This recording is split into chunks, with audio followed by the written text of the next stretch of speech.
이번 영상은 리딩 지저스 2권 그 마지막 수업으로 다니엘과 에스더, 느헤미야와 에스라의 이야기를 살펴보겠습니다. 하나님께서 세우셨던 사람들이 과연 어떻게 쓰임받았는지, 그리고 그들을 통해 하나님께서 유배기 전후의 이스라엘에 어떻게 역사하셨는지 알아보도록 하겠습니다. 바벨론 유배기는 이스라엘 백성들에게 슬픔과 회개의 시기였습니다. 지난 과오를 애통하는 마음으로 돌아보고 회개하며 새로운 장래를 바라보는 때였지요.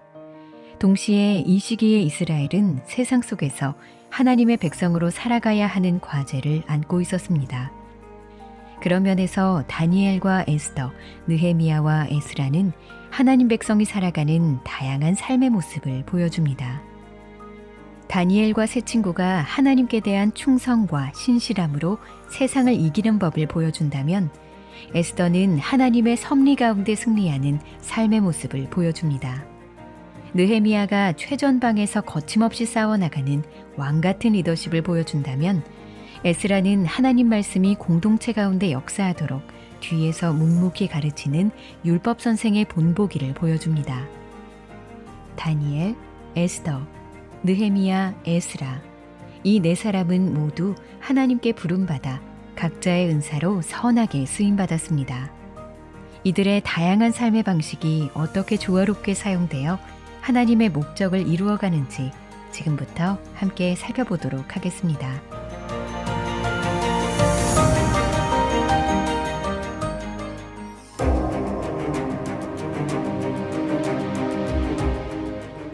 다니엘과 에스더 이야기는 세상 속에서 하나님 백성으로 살아가는 이들의 모습을 잘 보여줍니다. 방식은 다르지만 두 사람은 모두 하나님 백성으로서 승리합니다. 먼저 다니엘과 세 친구는 하나님께 대한 신실함으로 세상을 이겨냅니다. 풀무불에 던져지는 위기 앞에서도 믿음을 저버리느니 죽음을 선택하겠다는 그들의 고백은 하나님 백성의 승리가 무엇인지 생각하게 합니다. 왕이여, 우리가 섬기는 하나님이 계시다면 우리를 맹렬히 타는 풀무불 가운데서 능히 건져내시겠고 왕의 손에서도 건져내시리이다. 그렇게 하지 아니하실지라도 왕이여, 우리가 왕의 신들을 섬기지도 아니하고 왕이 세우신 금 신상에게 절하지도 아니할 줄을 아옵소서. 이와 같이 다니엘서가 순종을 통한 승리를 보여준다면, 에스더서는 하나님의 섭리를 통한 승리를 보여줍니다. 에스더서에는 하나님의 이름이 한 번도 등장하지 않지만 하나님께서는 언제나 에스더의 삶에서 일하고 계셨습니다.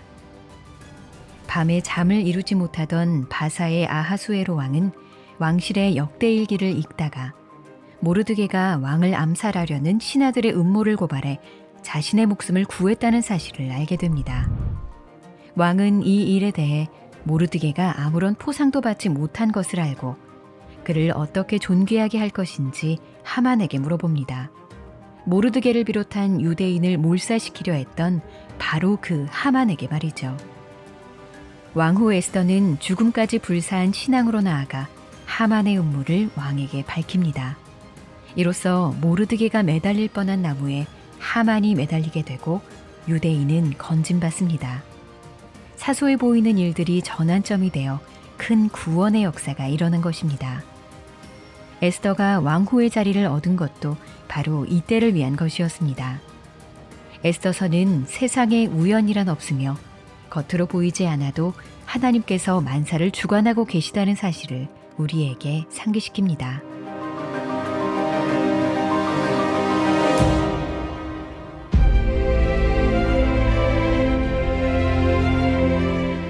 느헤미야는 유배기 시대 믿음의 영웅 중 한 사람입니다. 그는 바사의 아닥사스다 왕의 절대적인 신임을 얻어 이스라엘 백성들과 함께 성벽 재건을 이끌었던 인물로 성경의 인물 가운데 훌륭한 리더로 평가받습니다. 느헤미야 곁에는 그를 따르는 사람들이 많았지만 동시에 그는 늘 대적들과 마주해야 했습니다. 느헤미야는 기도의 사람으로 묘사됩니다.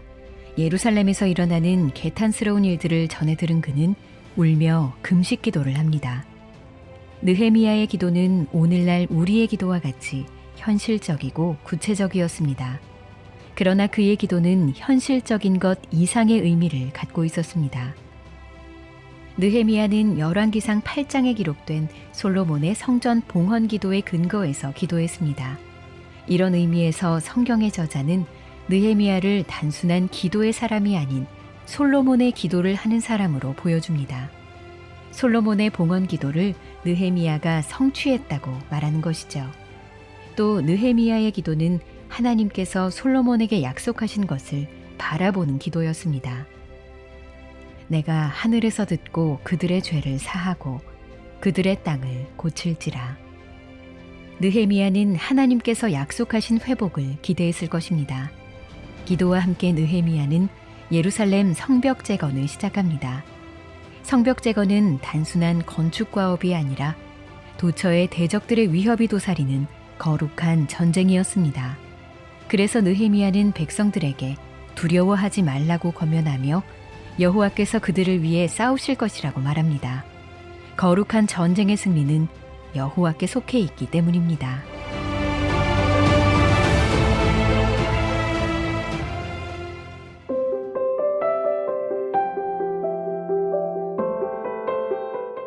느헤미야는 의로운 왕의 본보기를 보여주는 인물입니다.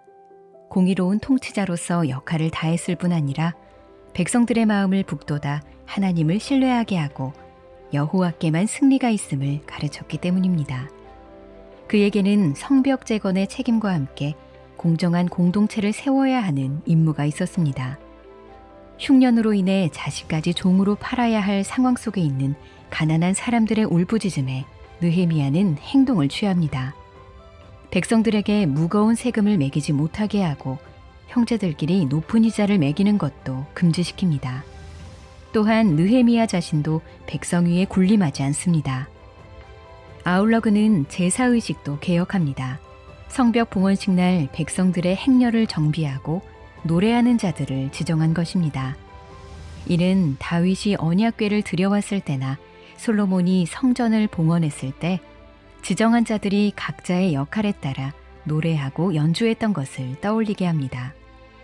이외에도 느헤미야는 백성들로 하여금 하나님의 계명을 지키도록 서약하게 합니다. 이 약속에는 이방인과의 혼인 금지, 안식일 성수, 성전 관리와 관련된 규율들이 포함되었고 지켜지지 않았을 때는 처벌을 받았습니다. 느헤미야는 마치 새로운 왕이 개혁을 단행하는 것처럼 하나님을 경외하는 왕의 모습으로 유다 공동체를 개혁해 나갑니다. 그렇다면 성경은 왜 느헤미야를 왕처럼 묘사하는 것일까요? 첫째로 이스라엘 백성들로 하여금 연속성을 느끼게 하기 위해서입니다. 이스라엘 공동체가 바벨론에 유배되기 이전부터 이어져 왔으며 그 명맥이 끊어지지 않았다는 것을 알려주는 것입니다. 즉, 그들의 영적 가계가 굳건히 지켜져 왔다는 사실을 보여주는 것이죠. 둘째로 경건한 왕을 통해 오는 하나님의 축복을 기대하게 하기 위해서입니다. 하나님을 경외하는 왕이 있을 때 나라의 안식과 형통의 복이 임한다는 것을 가르쳐주는 것이죠. 그러나 유다 백성이 완전한 복을 누린 것은 아니었습니다. 느헤미야서는 아직 이루어지지 않은 미래의 복을 인내로 기다리며 소망하라고 말하는 것처럼 보입니다. 여기서 주목해야 할 느헤미야서의 가르침은 하나님을 경외하는 왕과 지도자도 백성들에게 온전한 안식을 줄 수 없으며 하나님께서 직접 언약을 성취하셔서 완전한 안식을 주실 것이라는 사실입니다.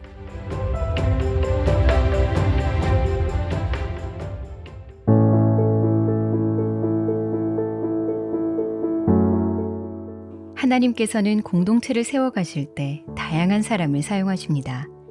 느헤미야와 에스라가 일하는 방식이 서로 얼마나 다른지 비교해 봅시다. 예루살렘 성이 무너졌다는 소식을 들었을 때 느헤미야는 그저 뒷짐지고 서 있지 않았습니다. 왕에게 성읍을 건축하게 해달라고 허락을 구하고 이를 행할 권한을 요청합니다. 방해하는 사람들과 여러 분쟁들을 마주하지만 거침없이 선한 싸움을 싸웁니다. 마치 왕처럼 최전방에서 상황을 이끌어 나가는 것, 그것이 느헤미야의 방식입니다. 반면 에스라의 방식은 조금 달랐습니다. 그는 제사장이자 율법 선생으로서 개혁을 주도했습니다. 느헤미야와는 달리 드러나지 않는 무대 뒤에서 목적을 이루어 나가는 다른 종류의 리더십으로 변화를 만들어갔지요. 느헤미야가 정면 돌파하는 리더였다면 에스라는 묵묵히 가르치는 리더로서 율법이 백성들 가운데 살아 역사하도록 했습니다. 느헤미야와 에스라는 다른 방식으로 일하는 사람들이었지만 하나님께서는 두 사람을 모두 부르시고 사용하셨습니다. 거침없는 느헤미야와 묵묵히 가르치는 에스라, 각자의 은사를 조화롭게 사용하시며 목적을 이루어 가신 것입니다.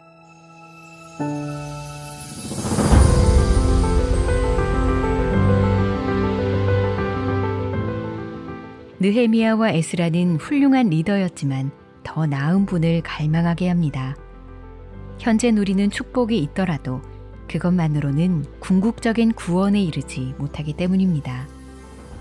느헤미야처럼 거침없으면서도 에스라처럼 온유하신 분, 느헤미야처럼 단도직입적이면서도 에스라처럼 섬세하신 분, 모든 인격의 완벽한 조화를 이루고 계시는 바로 그분, 예수님을 바라게 되는 것입니다.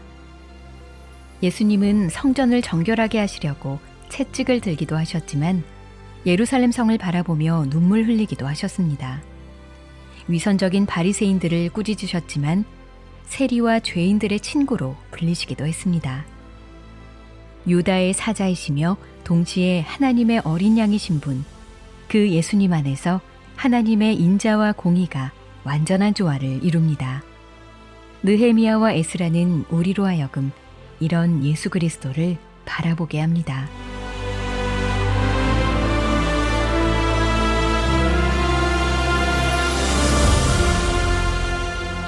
다음 영상부터는 리딩 지저스 3권 새로운 시리즈가 시작됩니다. 욥기부터 아가서까지 구약 성경의 시가서에 나타난 예수 그리스도의 복음의 발자취를 따라가 볼 것입니다. 리딩 지저스 시리즈를 통해 매주 예배하는 마음으로 예수님을 알아가고 복음의 영광을 깨닫는 기쁨을 누리셨으면 좋겠습니다.